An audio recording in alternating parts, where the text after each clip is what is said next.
Have you ever been walking through a dark set of woods and everything just goes quiet?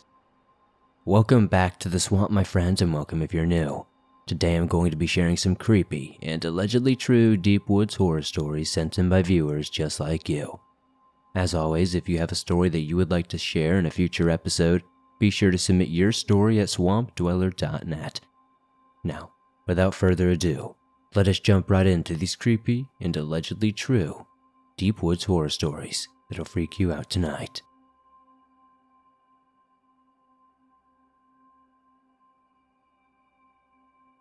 This experience has left me feeling entirely unnerved. I live in Australia and go hunting from time to time. When this happened, I was about 13 years old when my father and I went hunting deer in the Victorian Highlands. We had gotten to a property that started in the bottom of a valley, then went about halfway up a mountain. It then became a pine plantation that went up the rest of the way, which we had also gotten permission to hunt on. The other side was national land for roughly the next 75 kilometers. We had already hunted down in the valley and on the other side. Still, this side of the valley was noticeably darker and more relaxed than the rest of the area due to the density of the trees. This may be relevant if you believe in coincidence. I'll explain this later. It was also less populated, with the owners living at the base of the property and their neighbors just across the road, but very few people elsewhere, especially further up the mountain. We had already camped there before at the bottom of the plantation. The plantation was about 30 years old and getting overgrown, with numerous thickets and even older plantations next to it which were highly green. We planned to hike up into it before it started to get dark, so we could get a deer or some sort of rabbit. There were open paddocks at the base of the property, perfect for deer and stuff like that. I'm a rather old-fashioned individual. When I was young, I would carry a .303 rifle with a 10-shot magazine, good for stopping power.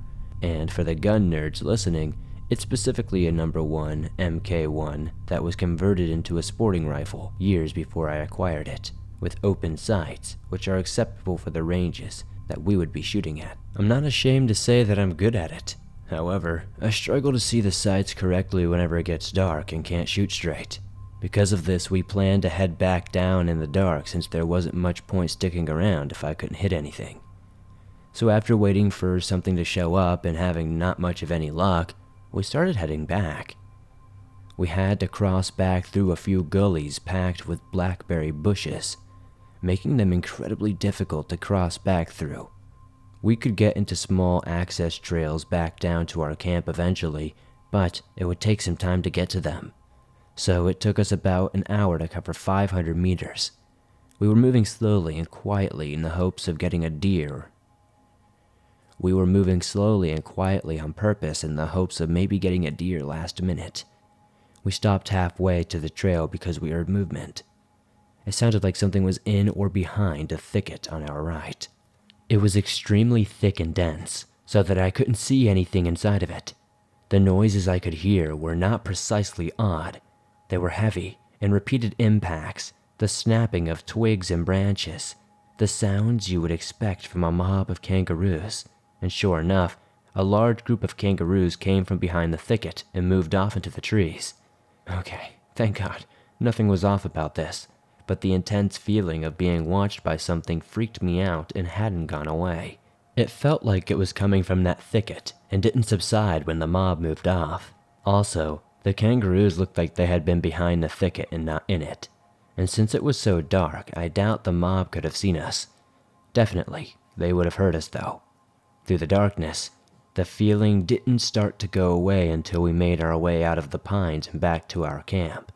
When we went to sleep for the night, I think this was just due to my paranoia, but I think I saw something moving just outside the light of our campfire, which I can explain as wallabies moving past, I guess.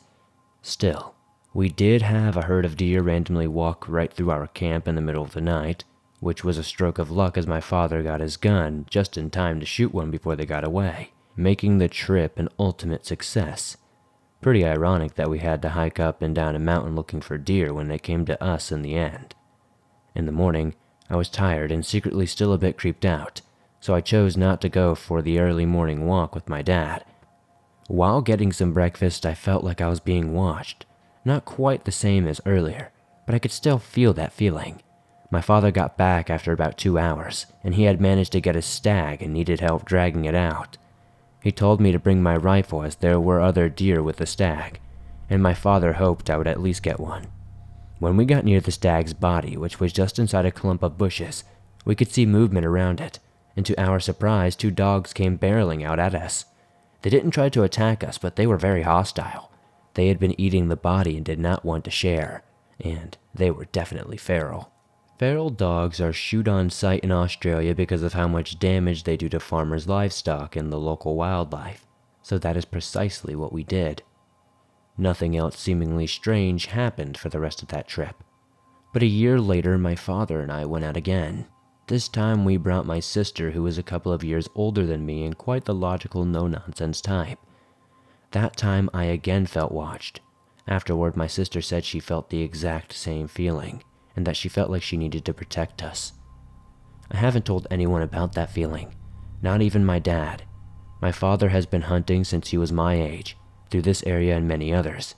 I think he is utterly oblivious to that sort of thing. So I was shocked to hear my no-nonsense sister even mention something like that. I have been out there a couple of times since, and I no longer feel that way, at least not now. Maybe I've just gotten used to it. At the time, I thought the feeling was me being young and uncomfortable in the dark, and the 2 dogs potentially watching us. I also thought the second time I felt I was being watched was due to a 3rd dog we hadn't seen in the area before. But I don't know. The thing is though, when I was 11 I had gone with my father into a far more remote area. I was too young, so I legally couldn't carry a firearm there, but I did have a knife. That was nearly overrun with packs of wild dogs and herds of deer, and I never had this feeling any time being there. It would be wrong for me to claim to be well informed about Aboriginal legends and dream times and stuff like that, but I have heard stories about wendigos and washugays and skinwalkers. Maybe there was something like that going on while we were out there.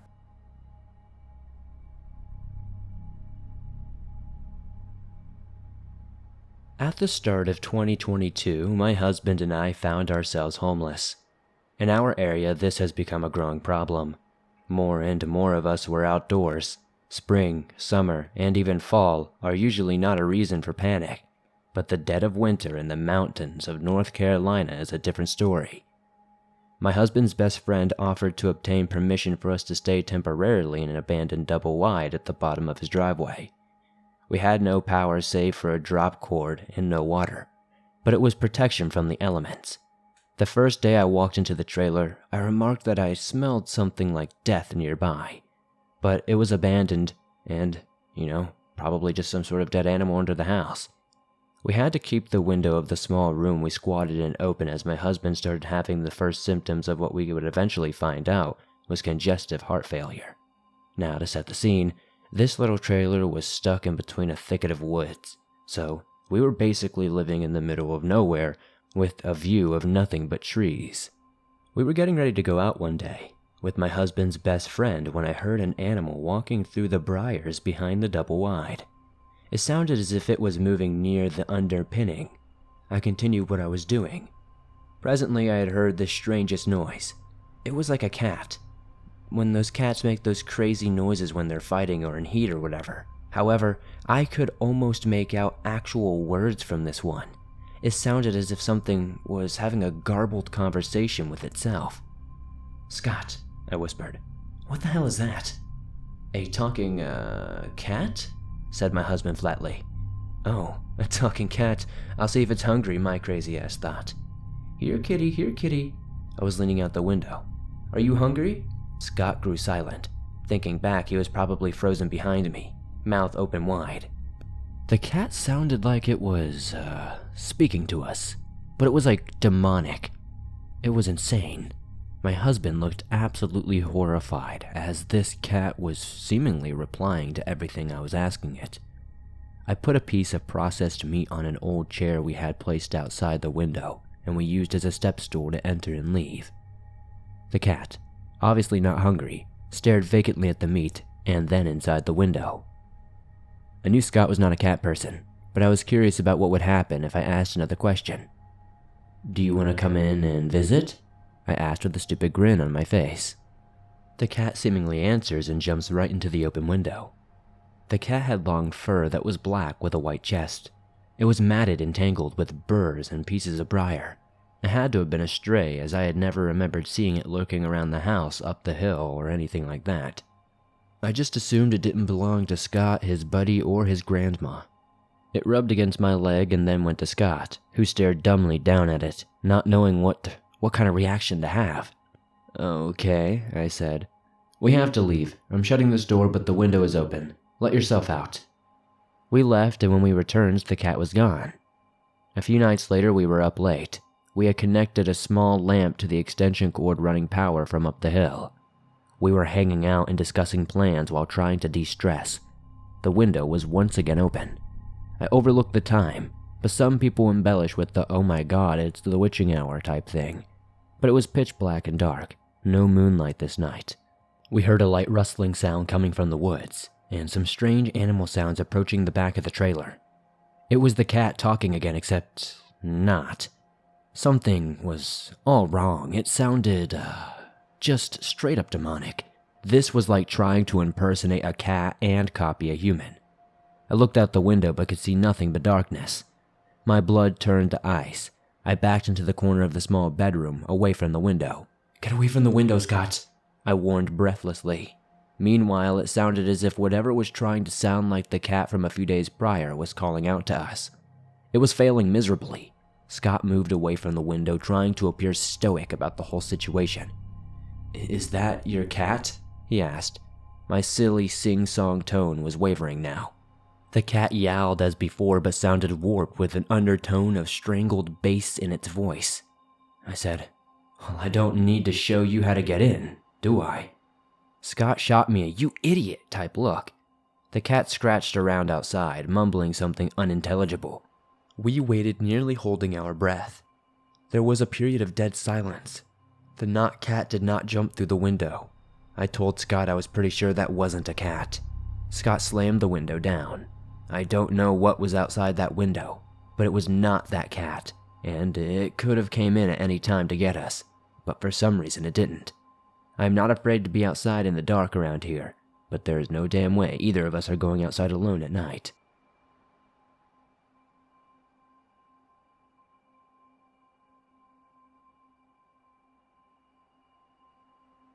Greetings, and let me tell you all a short but frightening event that happened to a friend and myself a couple of months ago on the Palmetto Trail in South Carolina. The trail is an old railroad with thick woods on each side and almost wide enough to drive a small truck or car on. It also has some sections of elevated boardwalks or bridges. Some of the wooden structures run over creeks and or bogs. This one night, as we were heading back towards the trailhead, we encountered something. It was so dark out. If not for our bike lights, we wouldn't have been able to see anything. We would have been essentially completely blind. As we were ripping the trail, playing cat and mouse, we approached one of the elevated boardwalks. My friend was in front of me, hammering down a bit ahead of me. To my immediate left in the darkness came a rushing shadow and the sounds of sticks snapping. I glanced back behind me, seeing what at first I thought was a coyote.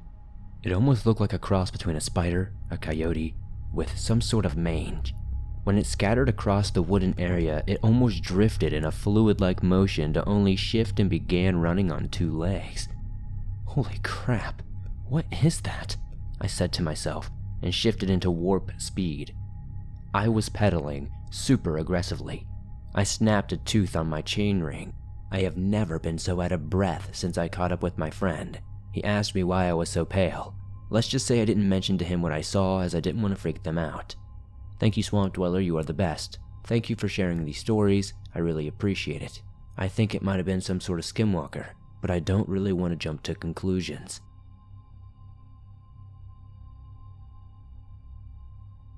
Today's episode is sponsored by my podcast, The Dark Side of YouTube. If you're a fan of true crime, dark rabbit holes, and YouTube mysteries, then this is the show for you. Hosted by the wonderful Autumn Ivy, we jump into a deep dive of a singular case every single week. So far, we've covered the likes of Onision, Randy Stair, Eric Avenin, the Elsa Gate Conspiracy, EDP 445, and that's just the beginning. we're planning on covering many, many more. Join us every single week over on the Dark Side Podcast channel. You can find a link in the description as well as on my channel page. Thank you guys so much for the support. Now let's get back into these creepy, deep woods horror stories. I'll go by sea. I live in Oregon, so there's no shortage of forest to explore or relax in. Most of the time it's fun, but other times it becomes terrifying. I have a couple of experiences to share about such occasions. A couple of years ago, my friend Jay invited me to explore an abandoned building with him that he had found about a year prior. Is it a house? Because there's a lot of those that aren't actually abandoned, and I'm not trying to get shot, I inquired. No, but it reminded me of like a bunker, you know? I don't know for sure though. It was just like a concrete box with wide double doors, and what looked like some sort of ventilation shaft on top of it. Jay replied. Do you know if it's abandoned? Have you been inside? No. The first time I went there, the doors were wide open, but I think someone was there. The second time, the doors were shut and locked, explained Jay. Were there any signs of like fences that said it was government property or not to trespass? None that I saw. I was curious and bored, so I agreed to go the following day. We got our backpacks ready for the morning. It was going to be a 13-mile walk to the bunker. We left my house around noon and arrived at the dirt road that led to our destination about 10:30 at night. The woods in this area were highly dense, which already diminished poor visibility to nothing. The woods were so thick that even a raccoon would have difficulty staying entirely quiet. I could barely see 3 feet in front of me and couldn't see the ground at all. In my blindness, I almost walked right into the gate that blocked the dirt road off. I thought you said there were no signs or fences, I whispered loud enough for Jay to hear. I don't remember that being here, Jay replied. We continued walking down the dirt road before resorting to the flashlights we had brought, not wanting to walk right past our destination. After a few minutes, my flashlight passed over something on the right-hand side of the road. Upon closer inspection, it was a power supply station terminal room.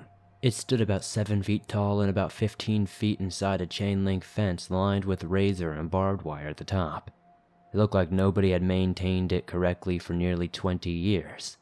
It was practically buried in tree branches, moss, and dirt. However, the low yet overbearing hum of electricity could be heard from 30 feet away. I hope this isn't what you were talking about, I said, looking at Jay.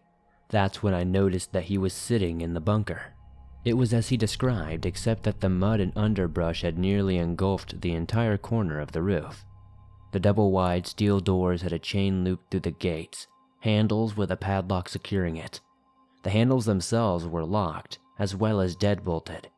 The doors were shut as if the handle, deadbolt, and chain with the padlock weren't overboard enough. I had been trying to ignore a growing sense of unease since I had observed how run down the power station was, but now I couldn't miss it.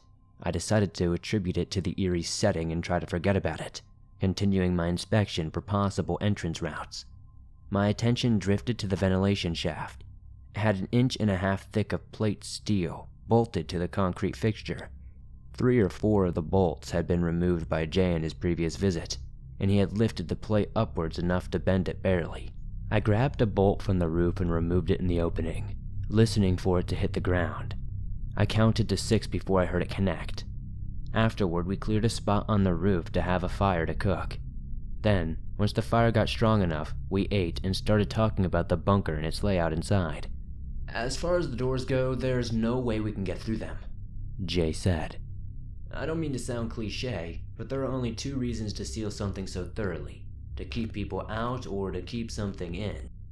And I don't think anyone would weld doors that they would open again. I also don't think they'd have so much trouble with an empty building. So there's either another more hidden entrance that's accessible, or there's something that somebody wants to be forgotten. Yeah, nobody would do that for an empty 15 square foot room. It's an entrance room, I started to say. But with how long it took that bolt to hit the ground, there has to be some ladder or staircase down. My sentence was cut off by the fire exploding. When I said it exploded, it sounded like a gunshot went off and the sticks that made up the fire were scattered 5 to 10 feet away in all directions. Some even flew from the bunker's roof into the road. After we'd gathered the now smoldering and flameless sticks to try to revive the fire, We didn't talk much. About an hour had passed when Jay looked at me and said, "Did you hear that?" "No," I replied. "It sounded like somebody was calling your name towards the highway," he said, pointing forward vaguely. For the next few hours, the dead silence of the woods was only broken by the gentle pattering of rain on leaves and mud, and occasionally sounds that seemed to come from the inside of the bunker. Sometimes it was what sounded like voices, other times footsteps or animal-like noises, or something hitting a wall or running, but nothing that could identify what I heard for sure. Randomly, I heard a voice from around 10 feet behind me whisper loudly, "See," which caused me to jump from my chair and look around. Behind me, there were only densely packed trees and underbrush. "You hear that?" I asked Jay. "Yeah, we need to leave." We had somehow managed to restrain ourselves from running away and leaving our belongings until collecting them all. We ran straight for the highway as soon as possible, hoping to avoid whatever was around in the bunker. We hadn't used each other's names the entire time we were there, which made us both get chills just thinking about it. The voices area was so dense with trees and brush that even a raccoon would have not been able to make a noise that we would hear, I swear. I still don't know what happened that night. A year or two before visiting the bunker, I was sitting in a small patch of woods a couple of blocks away from my house, unwinding from a long day of work. I'm nearsighted, so when things are far away, when I'm not wearing my glasses, they are very blurry. Unlike at the bunker, I didn't have my glasses on. It was around 8:30 or 9 at night, but the sky was clear enough that the moon's light was more than enough to see, even at a distance. I was sitting in a clearing when, out of the corner of my eye, I noticed a light brown blur where there was usually only the green of the trees. I mostly shrugged it off, thinking that it must have been a dead bush that I didn't notice prior, because, for just a split moment, I looked at it. It looked like it had branches swaying in the gentle breeze. For some reason, something in my gut told me to look around at the rest of my surroundings. The other bushes, not even the thin blades of grass, were moving. So I looked back and made eye focus on what I was seeing. It almost looked human. It was standing on 2 legs, but it barely had shorter legs and slightly longer arms that hung at knee level. It's light tan, almost the color of bright leather. It seemed to stretch over its already lean but yet muscular body. A primordial sense of doom and dread completely overtook me just as I was about to look at its face. It took a single, casual step forward, which somehow cleared 5 feet. It was about 20 feet away before it took a step, so I ran down the path I used to get to the opposite direction. I could hear this thing's thundering footsteps gaining on me until I rounded one of the curves in the road. They vanished as soon as I rounded the corner, like they were never there. There was only one way to get to the road beside the way I went, and that was a path in the opposite direction that I ran.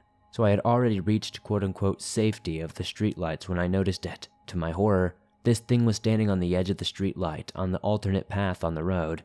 I couldn't verify this, but it looked like it was smiling through pointy, menacing teeth.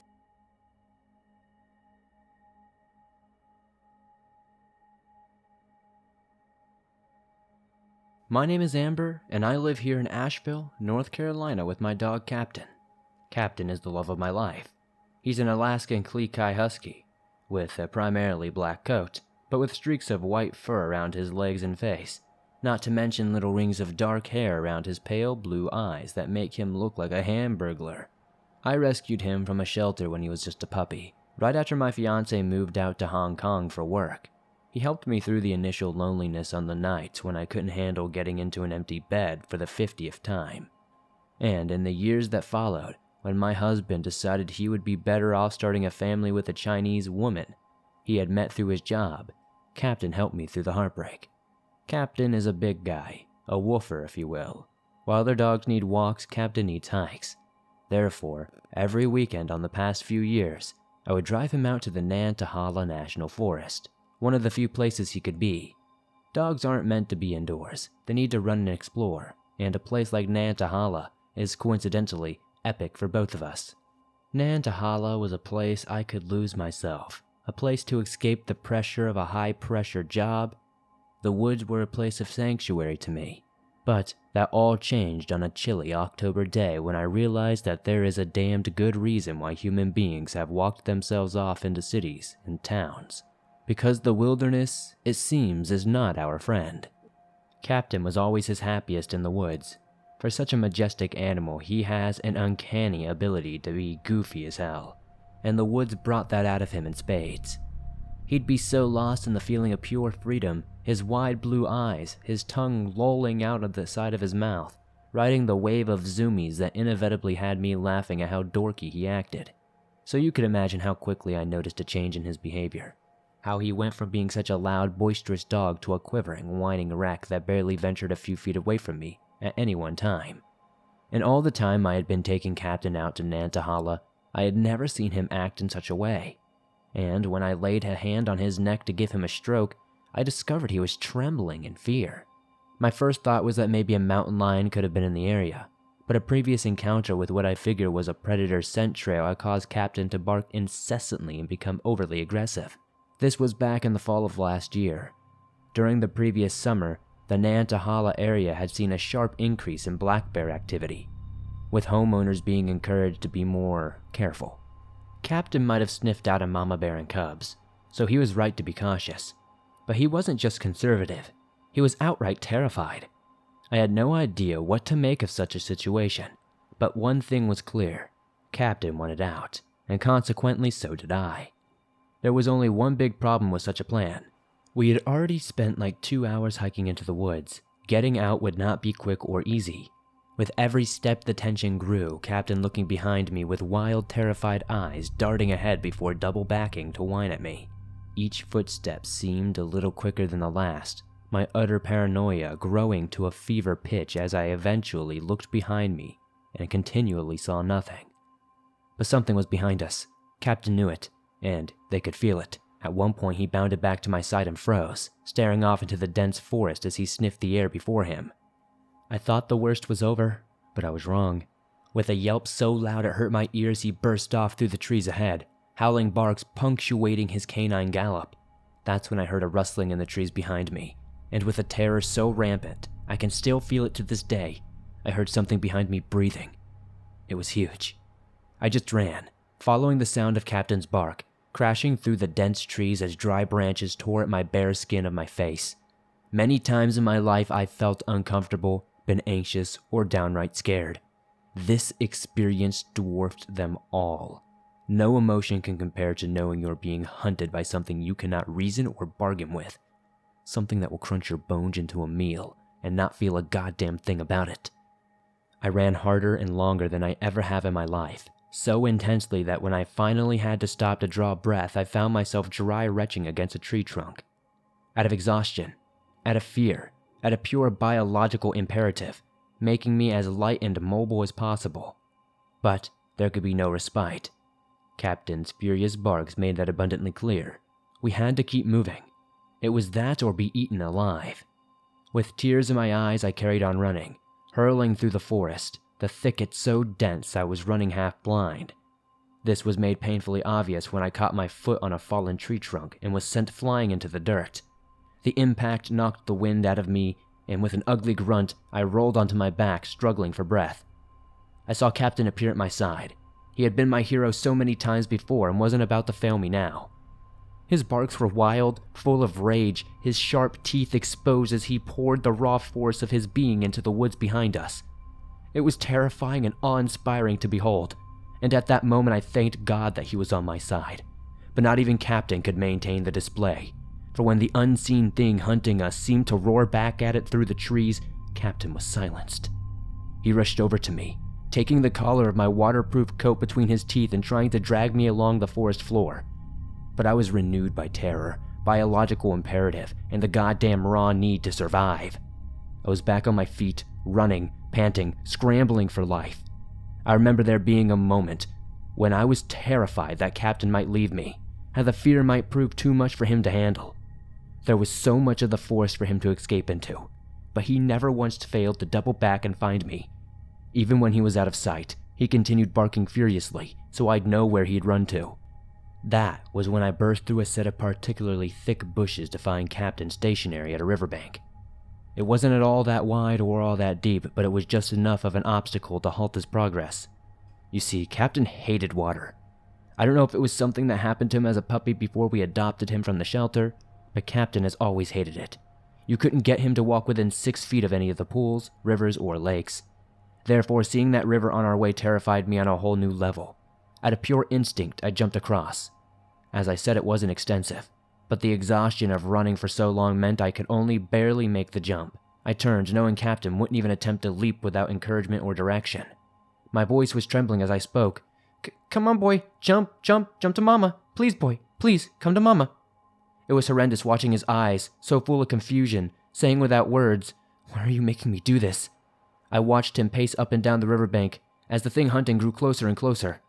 Ultimately, I was begging him, pleading with him, promising steak dinners for an entire year if he would just get his ass across that river. He froze for a moment, sizing up the gap before sprinting off among the trees. Again, that terrifying feeling absolutely gripped me. He couldn't do it. He was so afraid of the water that in the moment of pure panic, he fled into the direction of the thing chasing us. It felt like an eternity. I was standing there on the riverbank, praying that he'd reappear, somehow convincing myself that he would. Eventually he did. He burst from the foliage in one glorious moment, hurling towards the river's edge at breakneck speed. As he reached the bank, his legs unfurled like springs, sending him sailing through the air high above the river. It's funny, the little details you remember from a traumatic event. And one of the things that stick out to me are Captain's eyes as he jumped over that river. They were huge, these massive pale blue circles that seemed to shine out of the rings of black fur around them. Almost like he couldn't quite believe what he was going through. And quite frankly, either could I. I mean, when I say he was like an action hero in some hyperbolic 80s movie, the bravery he displayed is something I feel I can only aspire to. Even his landing was dramatic as hell.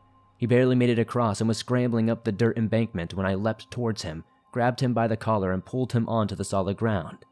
When we were up, we took off again with renewed speed, seemingly more terrified of the water than the thing that had been stalking us. I had tears in my eyes before, but at that point, I broke down completely, calling him and staggering with my breath, a good boy, a really good boy. I continued to run, feeling my thighs burn and my feet ache from the miles upon miles that we had been going. I was short of breath, goddamn exhausted. I thought I was about to pass out at any moment. And when I could say I could hear my heart beating in my throat, I'm not exaggerating in the slightest. I'm not an unfit person either. I dance and take spin classes. I do have stamina, but running at almost constant sprint for over an hour definitely is going to send you into overdrive. When I'd reached the peak of yet another gentle incline, my legs gave out from under me. I remember seeing silvery white patches appearing in my vision, and no matter how hard I drew my breath, I couldn't seem to get enough oxygen. When I saw something moving in front of me that wasn't Captain, I thought that was it. I thought I'd leave and never wake up again, having been torn apart by whatever wild animal had been chasing us.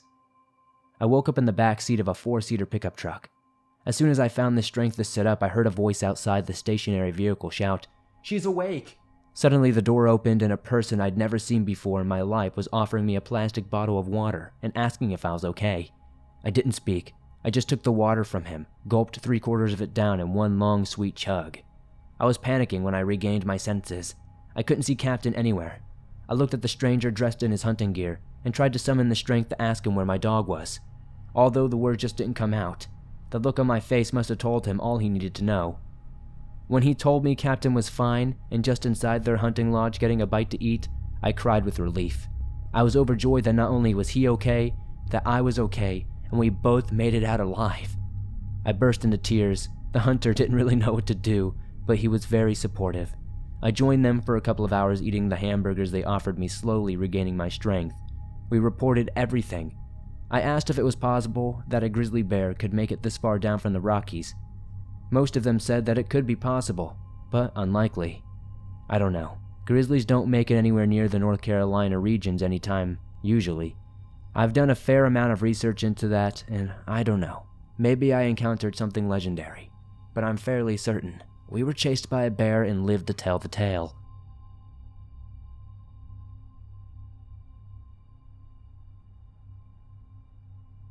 Thanks for listening to these creepy and allegedly true deep woods horror stories that'll freak you out tonight.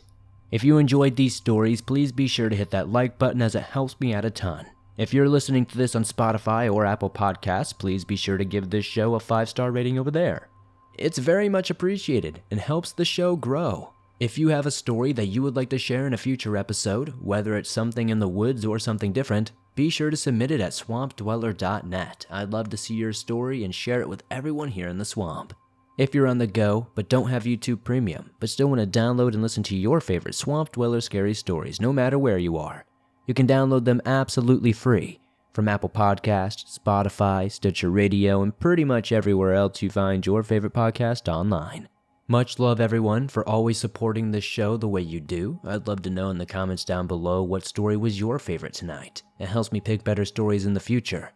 If you're a fan of true crime, YouTube mysteries, and dark rabbit holes, be sure to check out my second channel, The Dark Side Podcast, where you can find episodes of The Dark Side of YouTube and my other podcast, The Dark Side of Gaming, where we look into the strangest, darkest, and creepiest crimes and mysteries surrounding gaming and YouTube.